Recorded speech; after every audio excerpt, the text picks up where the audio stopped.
নামাজ পড়ছে একজন ব্যক্তি, সে আল্লাহর সাথে সরাসরি কথা বলছে, তার পাশে কথা বলা জায়েজ নেই। এমনকি নামাজরত ব্যক্তির পাশে কোরআন তেলাওয়াত করাও জায়েজ নেই। আমি কথা কি বুঝতে পারছেন? একজন ব্যক্তি নামাজে দাঁড়িয়েছে, আল্লাহর সাথে কথা বলছে, পাশে আপনি কোরআন তেলাওয়াত করতে পারবেন না জোরে জোরে। মনে মনে করতে হবে, করতে চাইলে মনে মনে করতে হবে। অনেক সময় মসজিদের ভিতরে দেখবেন নামাজ পড়া হচ্ছে, শোরগোল করছে। নবী সাল্লাল্লাহু আলাইহি ওয়াসাল্লাম বলেছিলেন, আখিরুজ জামানে, তিরমিজিতে আছে হাদিসটা, আখিরুজ জামানে ইসলামের নামটুকু থাকবে, ইসলামের প্রকৃত বিষয়গুলো থাকবে না। কোরআনের মাসহাফ থাকবে, যে মাসহাফ, কোরআনের মাসহাফটা থাকবে, এর শিক্ষাগুলো থাকবে না।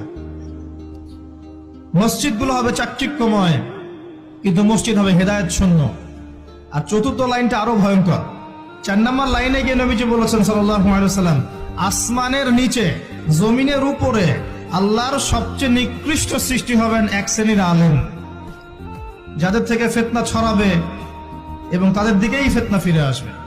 তিরমিজির মধ্যে হাদিসটা আছে, যে কোনো আলেমকে জিজ্ঞাসা করেন এটা কোন শ্রেণীর আলেম, এটা বোঝার জন্য আপনার পিএইচডি করার দরকার নাই।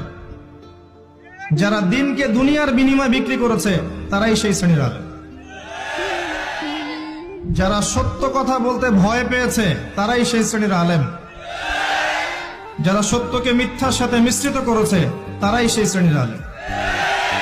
এবং যারা ইসলামের নামে উম্মাকে শতদা বিভক্ত করে দিয়েছে এরাই সেই শ্রেণীর আলেম।